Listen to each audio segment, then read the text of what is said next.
지난 2014년 사교육비 증가, 학습 부담 등을 이유로 일명 선행학습 금지법이 제정됐습니다. 하지만 학부모의 불안감을 이용한 학원가의 마케팅이 기승을 부리는 가운데 학원들의 선행학습 광고가 끊이지 않고 있습니다. 초, 중, 고등학생 1인당 월 평균 사교육비는 매년 증가하는 상황. 지난 2018년엔 역대 최고치를 기록했는데요. 초등학생 중 약 40%는 선행학습을 목적으로 사교육을 받았다고 답했습니다. 공교육 정상화를 꿈꿨지만 현실은 유명무실 제도가 된 지 오래. 특히 새 학기를 앞둘 때면 학원가는 몰려드는 학생들로 전쟁 아닌 전쟁을 치르곤 하는데요. 다음 학기 거, 다음 학년 거 외우고 있어. 다음 학기 때 걸 선행해놓지 않으면 아무래도 내신 등급 따기도 어렵고 과학고, 영재고 이런데 준비하려면 선행학습을 하는 게 더 도움이 많이 되니까 주로. 과거에 비해 선행학습을 시작하는 시기는 오히려 빨라지고 범위는 더욱 넓어지고 있습니다. 우리 아이만 안 하면은 불안하고 뒤떨어지는 것 같고 수업에 못 따라갈 것 같고 그런 게 제일 크고 안 할 수 있으면 안 하면 좋죠.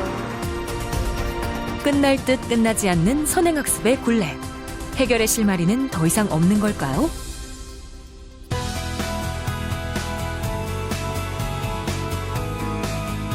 안녕하십니까. EBS 미래교육 플러스 신종호입니다. 우리 학생들 지난 여름방학 동안 어떻게 보냈는지 궁금합니다. 우리 학생들이 방학 동안 거치는 코스 중에 하나가 선행학습이라고 합니다.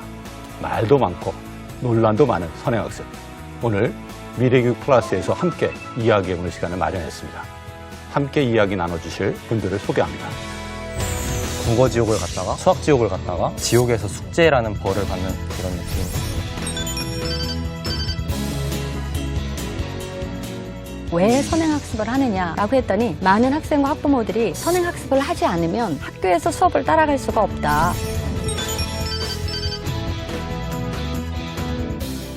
평가 문제예요, 평가. 선행학습으로 훈련된 유리한 평가.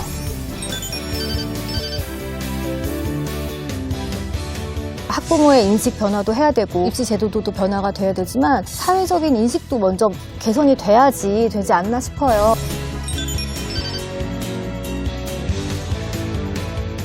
선행학습을 하더라도 그 학생 수준에 맞춰서 자기주도적인 학습을 할 필요가 좀 있다고 그렇게 인식이 바뀌어야 될 것 같습니다.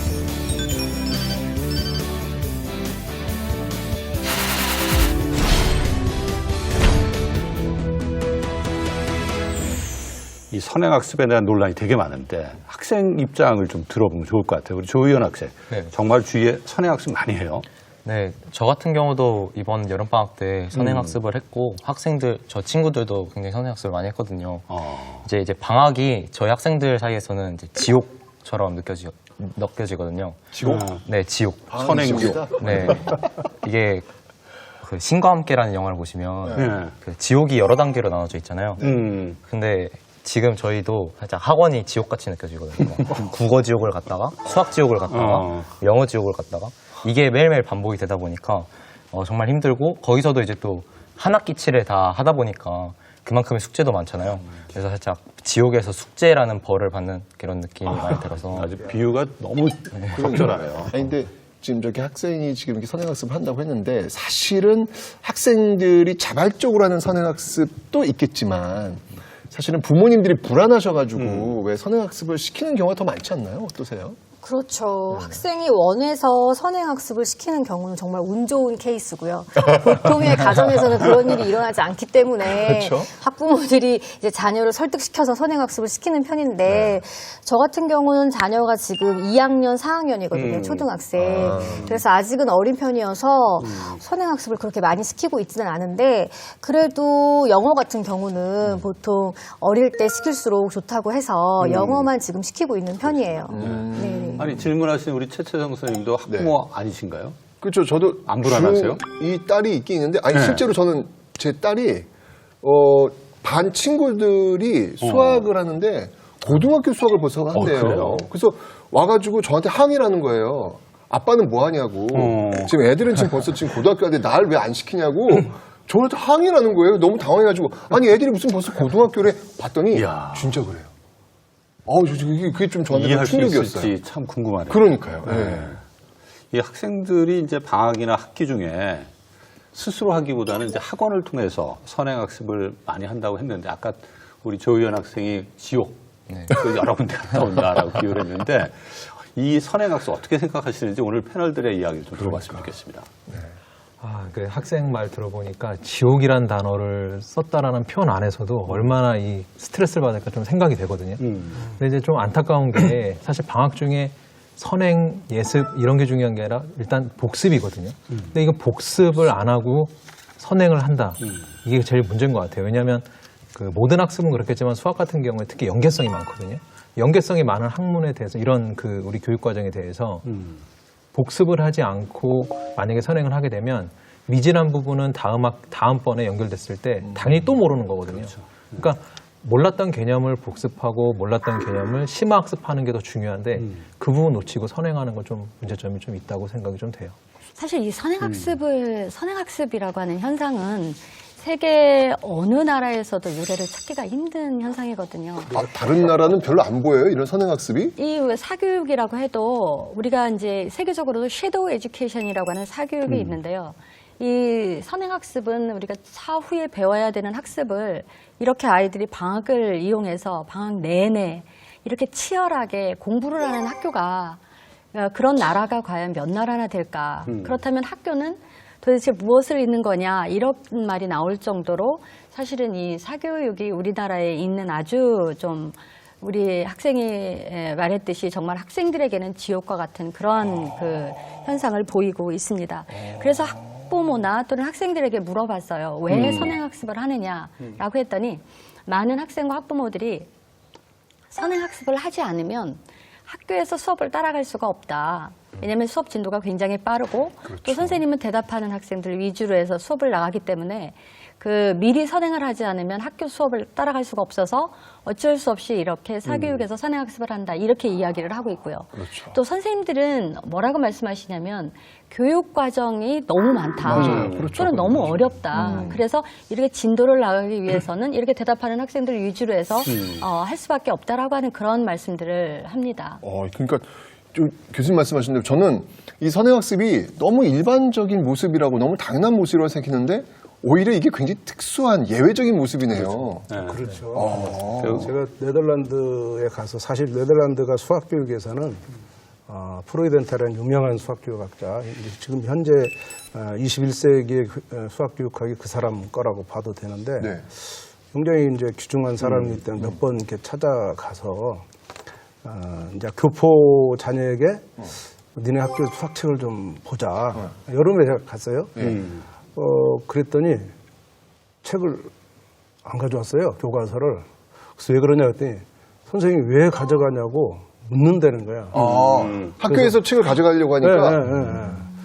그래서 왜 니네는 책을 왜 그렇게 가져가는 걸 통제하냐 그랬더니 왜 집에 가서 공부를 하냐 이 말이에요.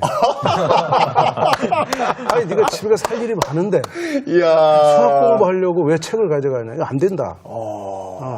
그렇게 깜짝 놀랐죠. 원천적으로 그냥 선행학습 봉쇄하고 있네요. 못하도록. 물론 숙제는 내줘요. 숙제는 내주는데 숙제가 책으로 하는 게 아니고 따로 또 유린물 가지고는 내주는데 책을 가지고 막 밤새 공부해라. 이거 원천적으로 봉쇄예요.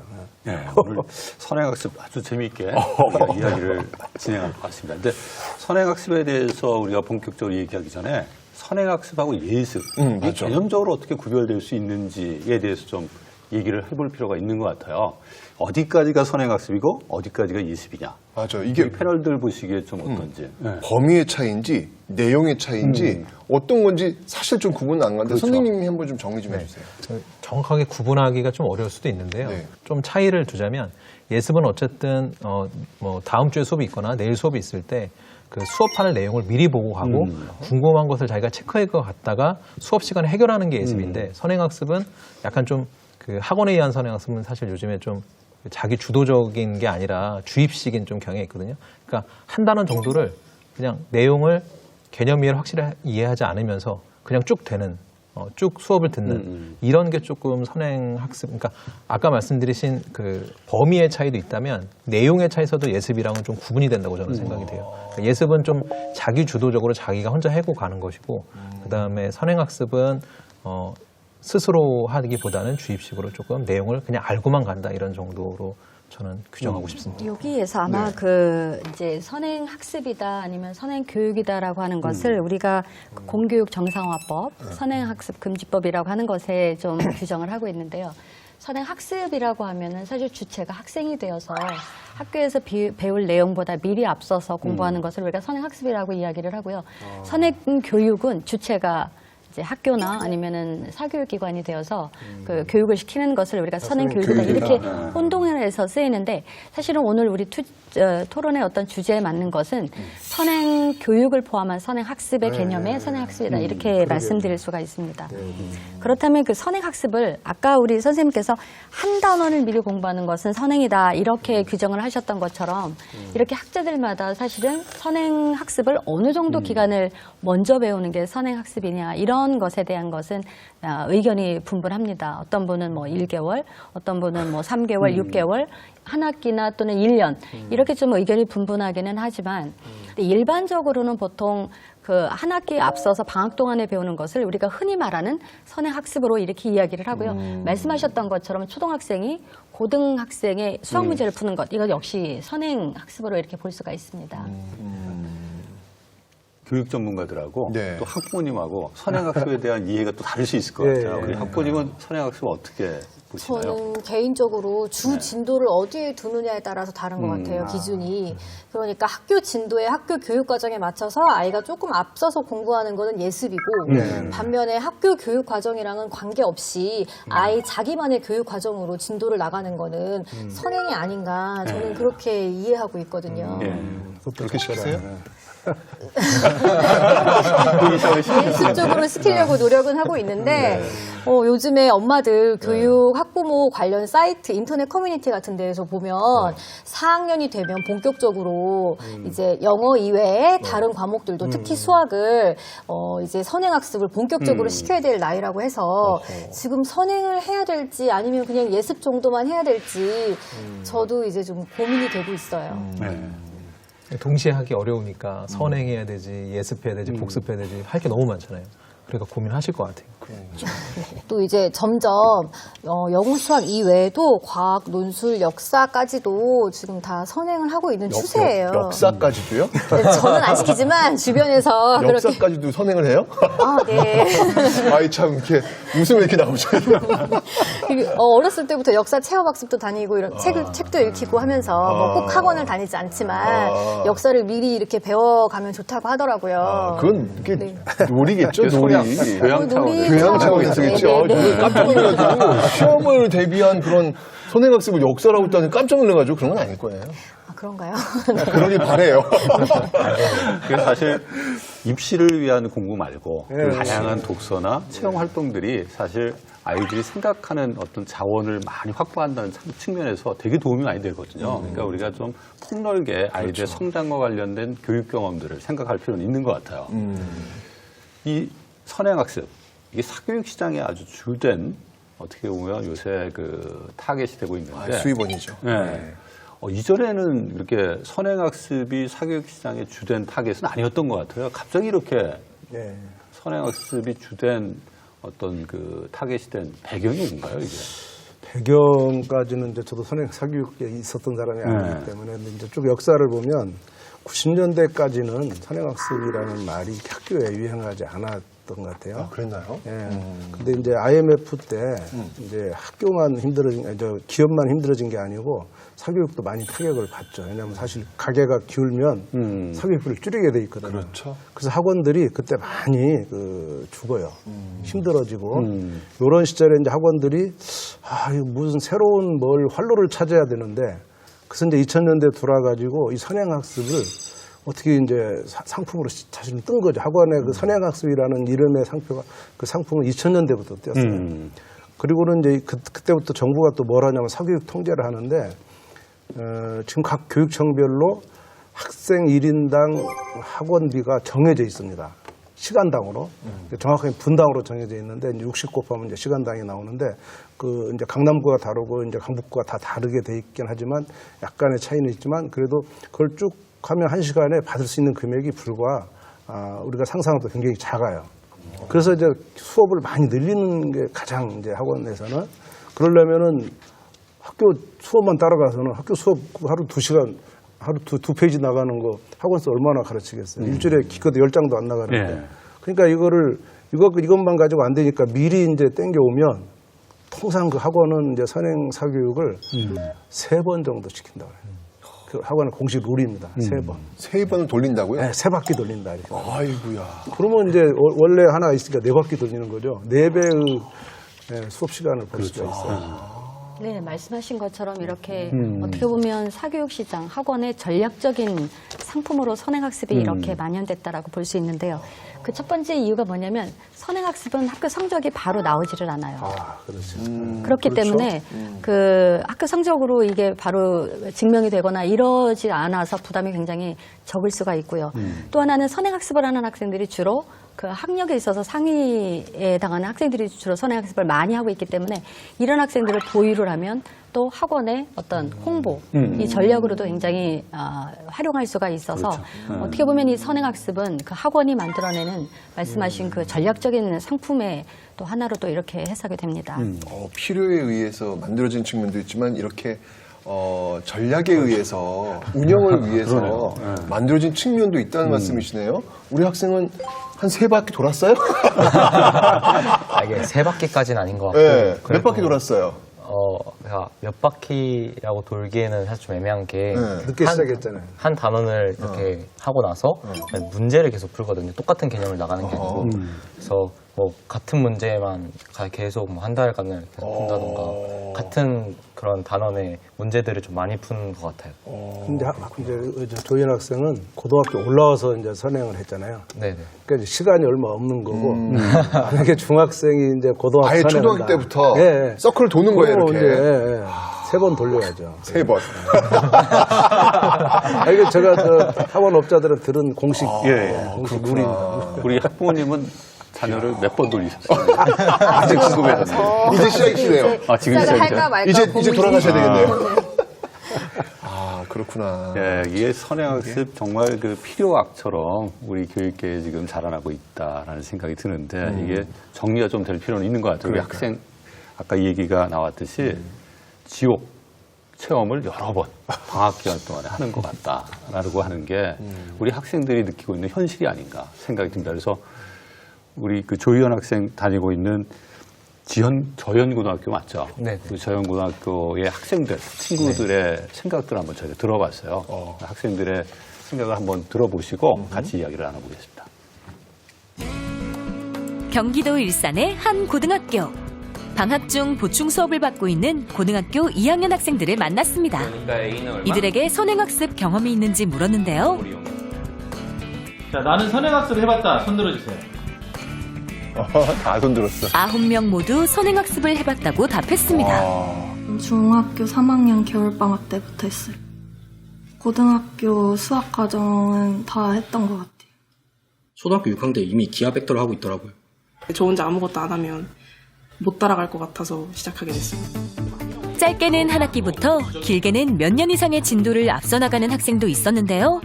전지적 학생 시점에서 바라보는 선행학습은 어떤 모습일까요?